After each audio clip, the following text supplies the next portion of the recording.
I think you need to scoot. Very exciting moment for us to make history here. Morning, the Associated Press called the race based on the numbers that were coming in and what's left to count. And I'm deeply humbled that the voters of South Carolina's 1st Congressional District had the faith, the trust, and the confidence in us and in me to lead the Low Country from here forward. My job starts today. And I'm going to put, in every way, my loyalty lies with the Low Country, and I will always put the Low Country first. So for those folks that are out there today that maybe weren't with us yesterday, I'm asking for a chance to prove to you that I will be a compassionate leader, a good listener, an independent thinker, and that I will be thoughtful, and I will be a compassionate leader from here on out. And I'm just so excited to have the support of so many. And my job on day one is to save and protect Parris Island. That is the most important issue right now in South Carolina's 1st Congressional District. But I'm here today to thank everybody. We did it! So, very exciting and deeply humbling. Nancy, your opponent just released a statement saying both candidates have agreed that every ballot must be counted and every voice heard before an election result is called. He's not conceding. What do you have to say to that? Right. I haven't spoken to my opponent or his campaign. I am disappointed to read that statement this morning. The voters have spoken, and when the election results, when they're all said and done and counted, which will likely be later today, I believe we'll even have a larger victory than we do right now based on what's left to come. But my job starts right now. I want to unite the Low Country and rebuild the Low Country in South Carolina and our nation. And my first job right now today is to start to work and save Parris Island. That's what we're going to do, and the voters have spoken, and I'm deeply humbled by their support. Nancy, what does it feel? 2018, this district was a big win for Democrats, and now it's back in Republican control. Right. It's obviously a big goal of the state party to get this one back. What does it mean to be the person who did it? Right. Well, it's enormous. If you look at the turnout, it was 70 to 75% of registered voters turned out yesterday in early voting, and it's remarkable to have that many residents, that many Americans come out and vote in this election. It's huge, and it's historic in so many ways. It's historic for the Low Country and the state of South Carolina, and I'm deeply humbled by everyone that came out. I mean, the last week of the race, I knocked on over 1,000 doors, and I talked to voters directly, and we built a really strong grassroots campaign. We had the Republican Party, and Drew McKissick is here today with us. We built such a strong grassroots organization. It was unlike anything that South Carolina has seen on the ground here, and that was why we won, because we went right to the voters and we talked to them directly and talked about the issues that matter to them: jobs and the economy, health care, the environment, and Parris Island. And Nancy, we discussed kind of bouncing off of Cunningham's statement about not all of the ballots being counted. Specifically in Dorchester County, around 13,000 ballots had issues and were miscounted at this point. Well, they weren't miscounted. I guess they couldn't be counted yet because of the way the barcode was printed on the printer. They're going to remedy that today, so we should have those results later today or tomorrow. But even when you look at the 13,000 ballots in Dorchester County, you look at the lead that we have in Dorchester County, when those ballots are going to be counted, I believe we will extend our lead even further. Right now it's 3%, but I believe we're going to win this thing by 4 to 5% at the end of the day. So at this point, are you declaring victory? Absolutely, 100%. And my job starts now to bring people together all across the district, whether they were with us in the election or not. It's my job to represent every single resident of the Low Country. And my loyalty lies here in the Low Country, regardless of your political affiliation. I'm here to serve you, and the hard work starts today. I've got to deliver on all the promises and policy that I declared in the election, and starting today, we're going to map that out and we're going to do it.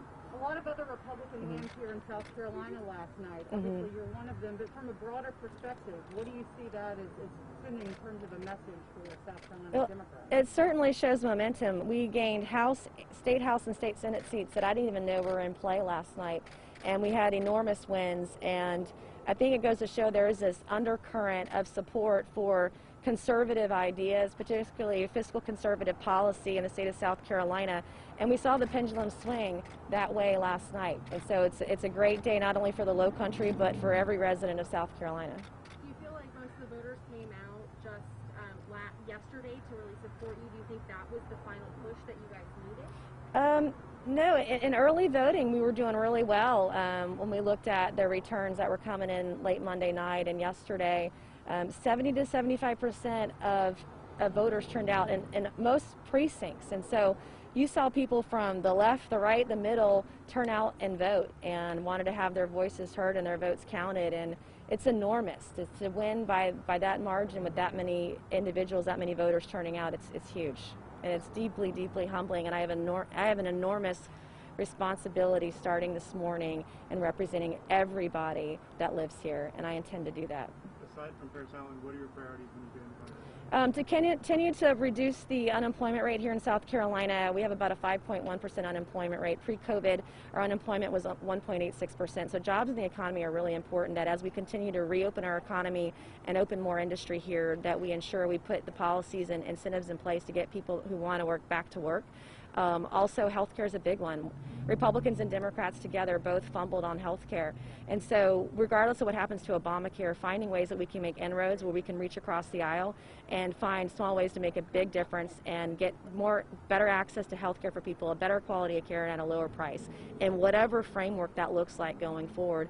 And then also infrastructure is a big one. If I have the opportunity to have my say and have my pick on committees, I want to be on the Transportation and Infrastructure Committee. We have enormous needs down here because we are coastal. Our roads and bridges, to build and maintain them, are so much exponentially more expensive to do that here than other parts of the state because we are coastal, we are beach, we are marsh and salt water marshes here. That's important, but also the environment. Offshore drilling is another one. We've got a 10-year ban, but what can we do to ensure that it's permanent?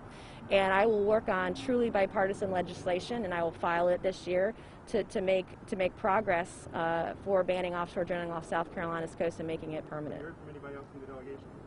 Yeah, I've got about 500 text messages, and I haven't been able to get through all of them, but the phone is ringing off the hook from folks, and Ambassador Haley just tweeted her congratulations to us. I mean, everybody, the governor called at, I think Governor McMaster called at about 2:30. He said he wasn't going to go to bed until he heard I'd won the race, and he called about 2:30 a.m. this morning. So we've been fielding calls and texts and emails all night. I got about 1 hour of sleep. Nancy, being outside of this spot right here, obviously it's very close to you. Just want to reflect on that and what it's like to see all of your support. Yeah, I started here, and 25 years ago, when I dropped out of school at the age of 17, this is where my first job was. And at that time in my life, I didn't know what my future would hold, and I used to stand on a piece of duct tape right in there, and I would yell at the cooks in the back how my customers wanted their hash browns. And to go from that place to a year later, entering the Citadel and being the first woman to graduate from there, to being in business for 21 years, being a state lawmaker for 3, and now making history in South Carolina as the first Republican woman elected to Congress, I can't tell you how much that means to me. And to my daughter and my son, my daughter's here today, and all the young women out there, and everybody that's out there, regardless of where you come from, the color of your skin, your zip code, your gender, your orientation, that even when you fail, you can survive. If you work hard, you can win, you can be successful, you can achieve anything that you want to in life, because that's what the American dream is all about. It's about having second chances, and I've had a number of them in my life, and I wanted to finish where this all started, and it's deeply humbling to be back here today. Thanks, everybody. Thank you. All right, thank you.